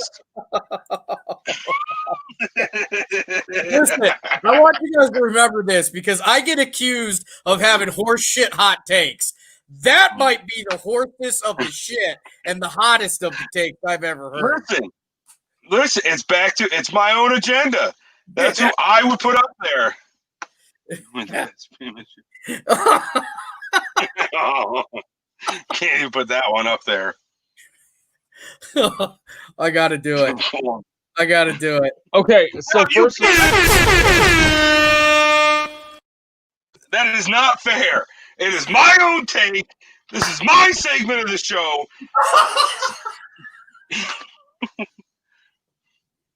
Or shit. Mike also went to Joliet Christian Academy. That's where George Mikan went. That's where Scott Bergman went. I mean, or heavy, Sam Bergman.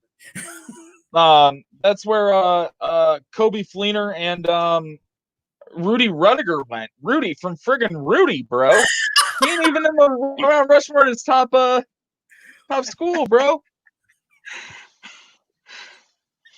It's an Indians hat with dollar store sunglasses. Listen, I mean, come on.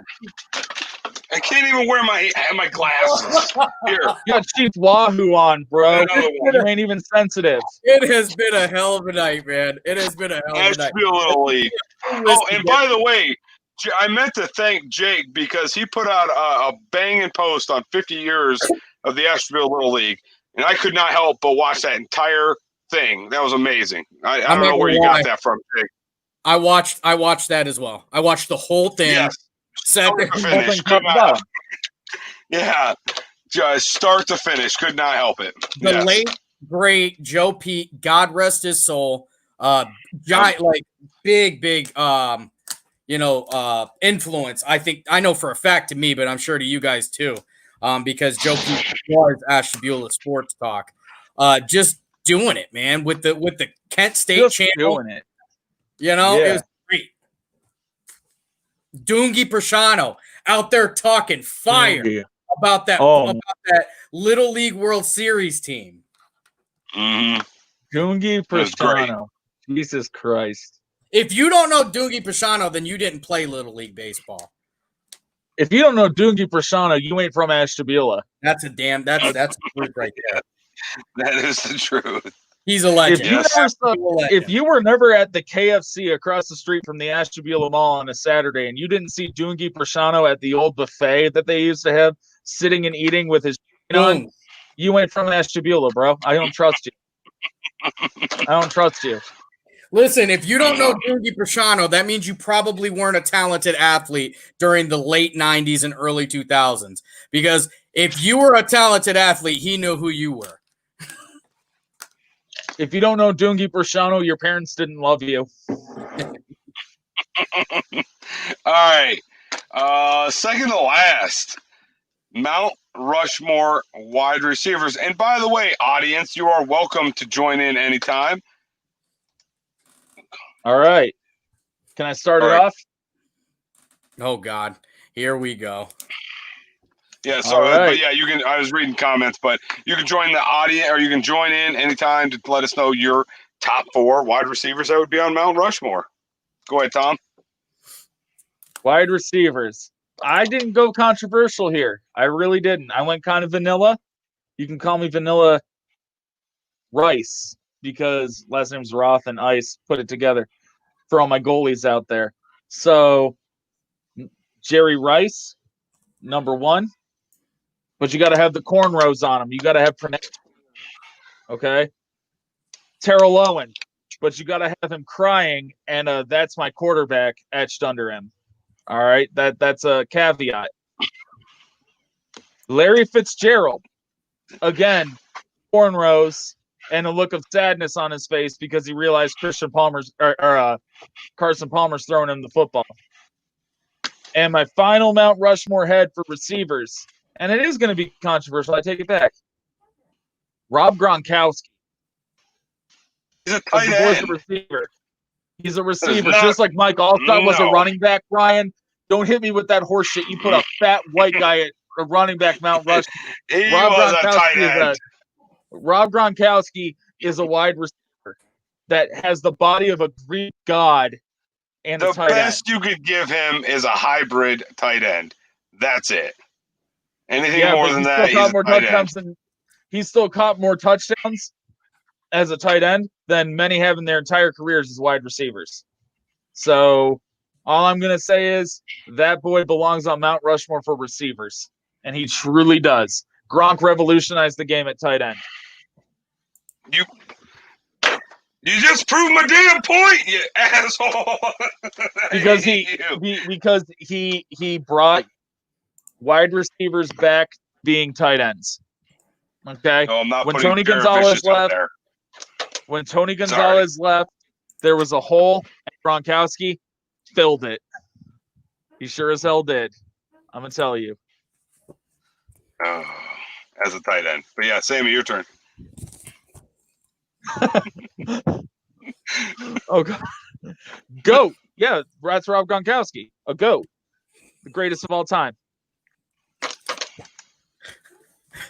Gronk is better than Megatron because Gronk never quit on his team like Calvin Johnson did.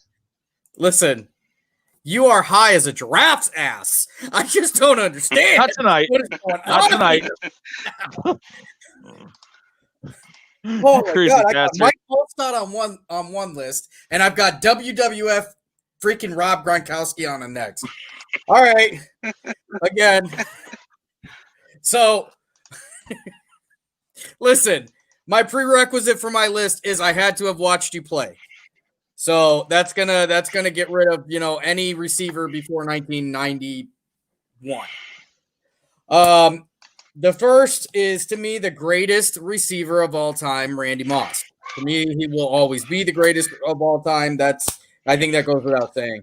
I went for number 2 because I knew everybody was going to pick Jerry Rice.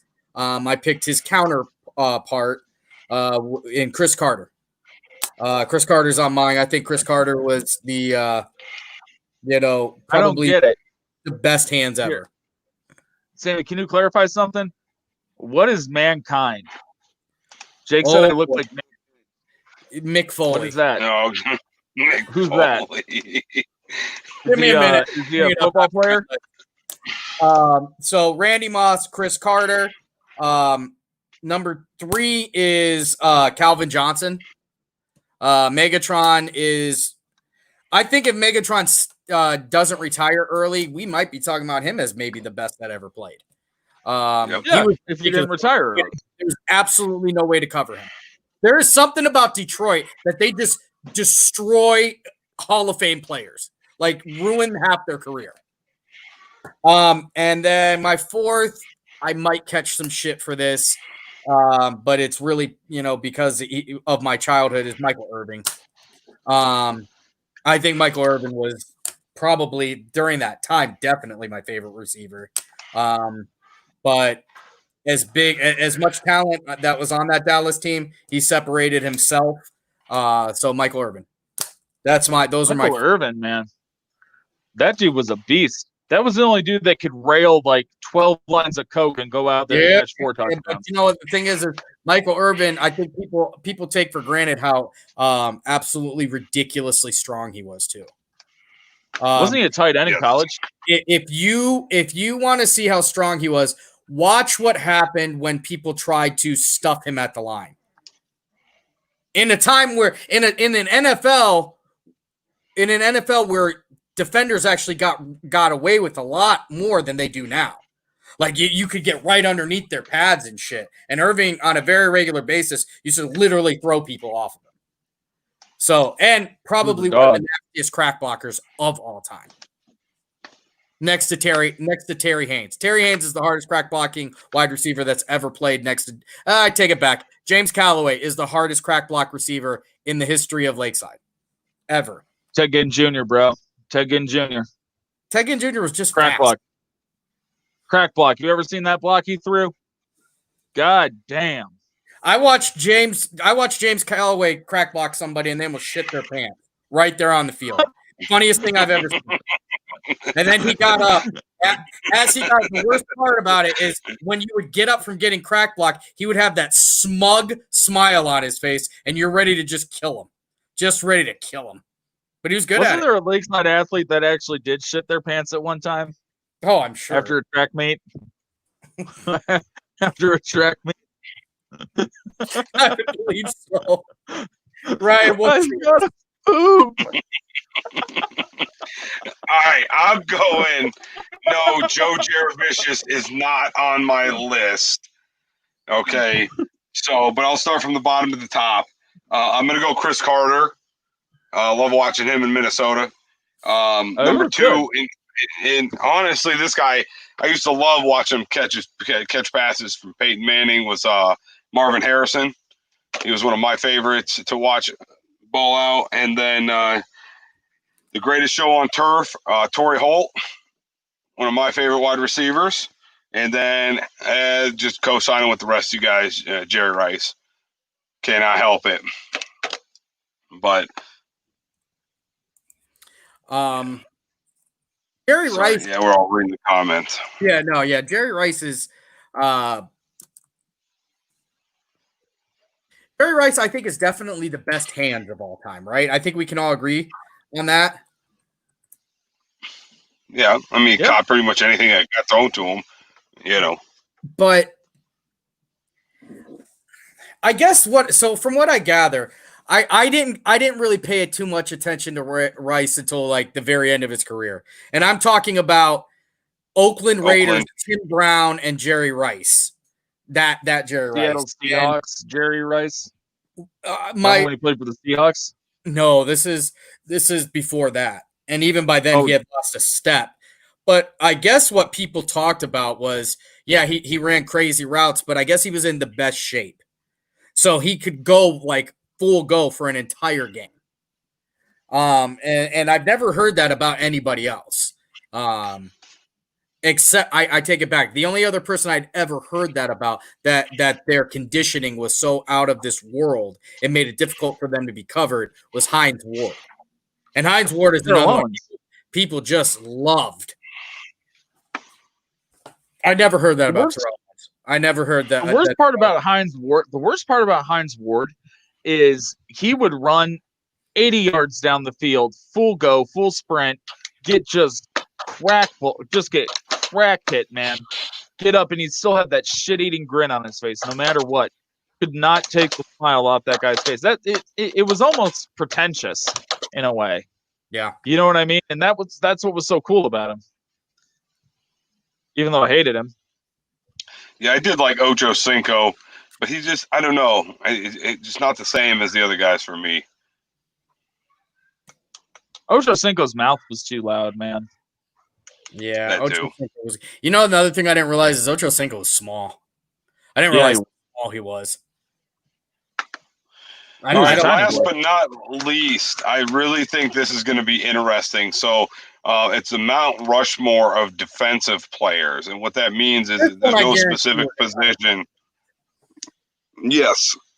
Yes, I'm sure we will. And I'll go first this time. We went backwards twice. We'll go the other way. So I'll go first.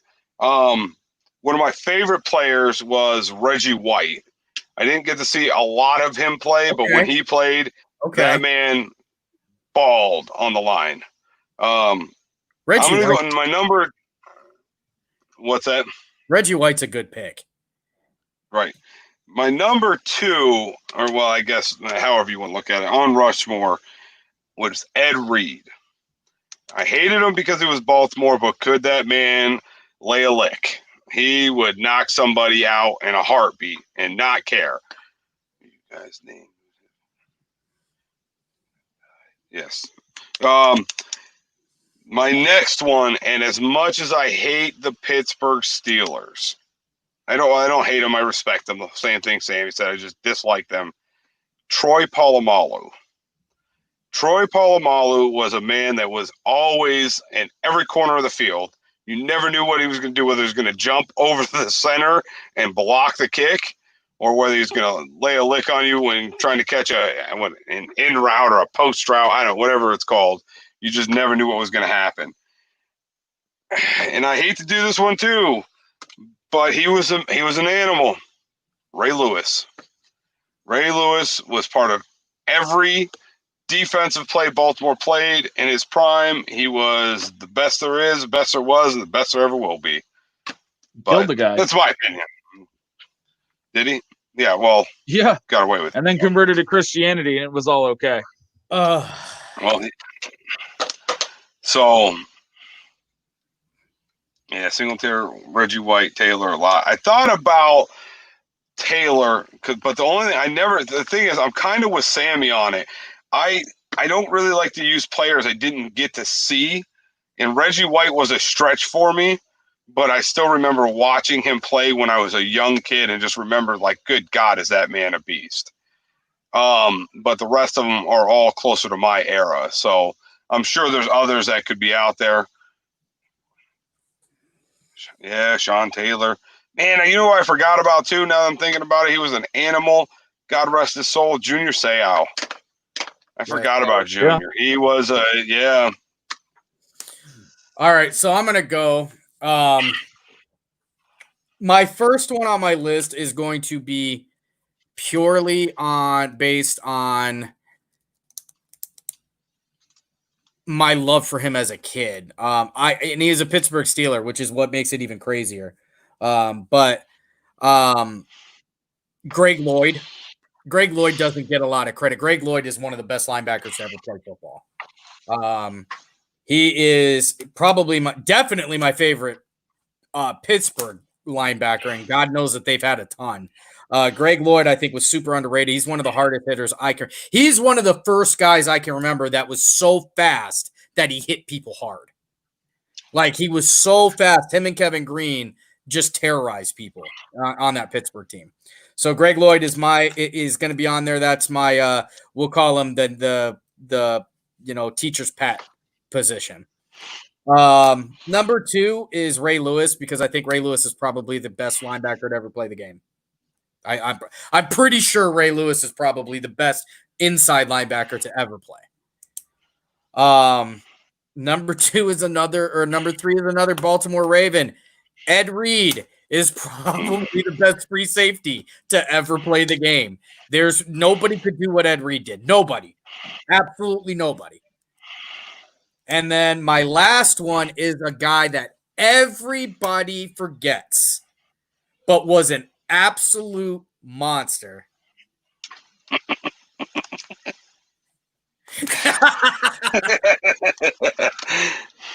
Absolute monster is John Lynch. John Lynch hit people harder than if John Lynch played in today's game, he would be suspended for 12 years. Remember when John Lynch would just hit the other guy with his helmet? He would just like boom, just crash and hit helmet to helmet. John Lynch could not play in the league right now. No, he would not be. They would. John Lynch was borderline dirty.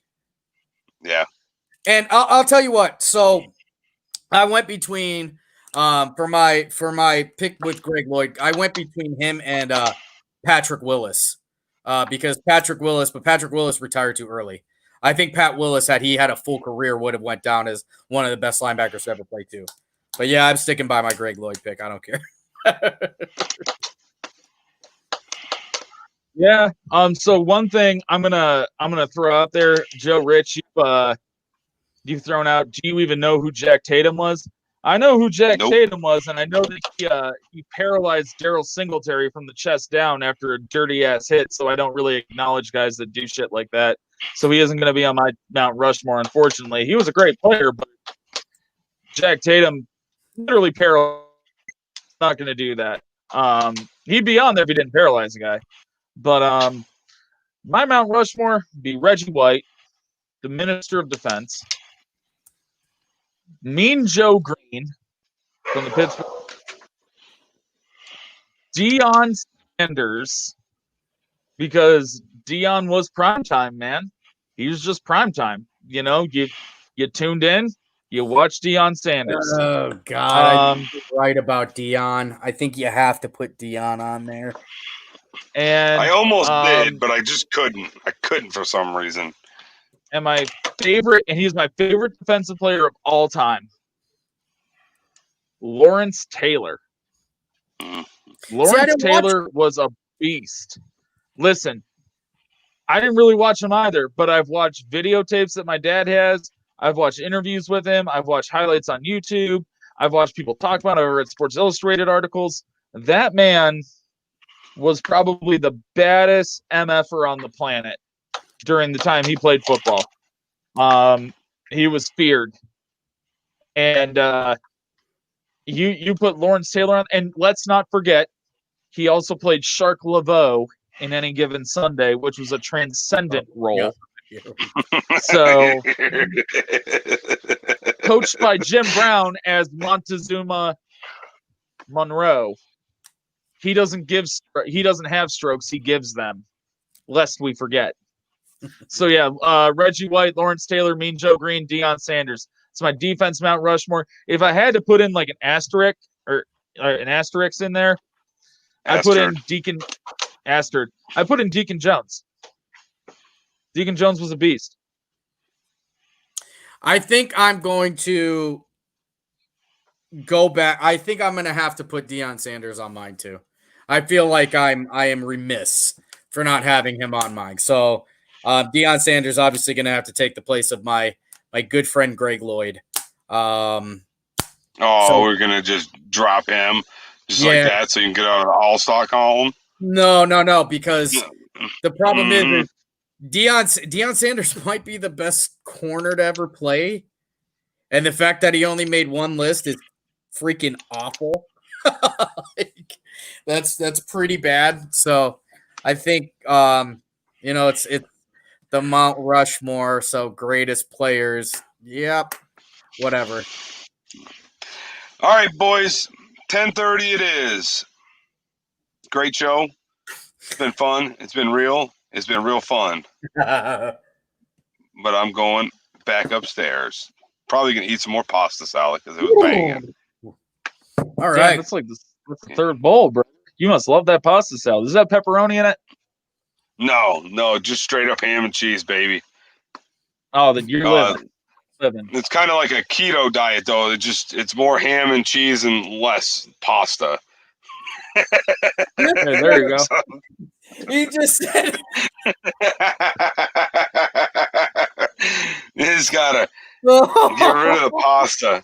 Limit your pasta, and you're good. It's like a keto. It's like a keto pasta salad because it's got ham and cheese. Lots of Italian dressing.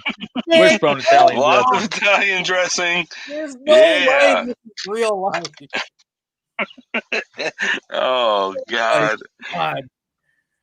But Listen, it's been real. Like you said, it's been real fun. I can't wait. Listen, so on Tuesday's show, we're going to have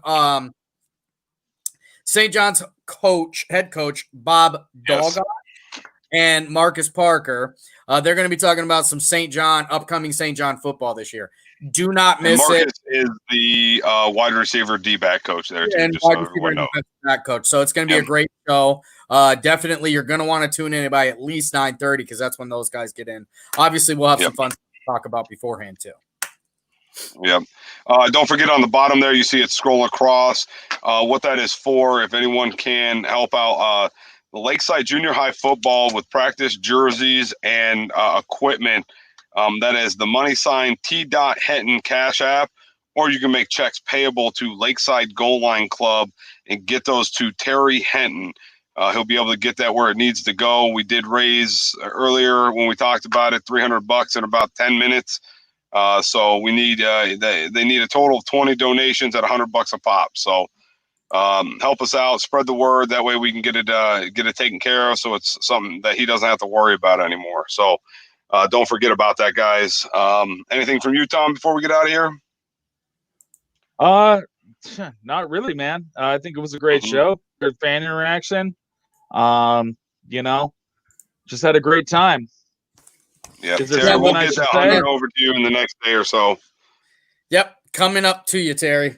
Thank you for allowing us to be a part of it. All right, getting the heck out of Dodge here. Get me my pasta salad. Keto Keto status.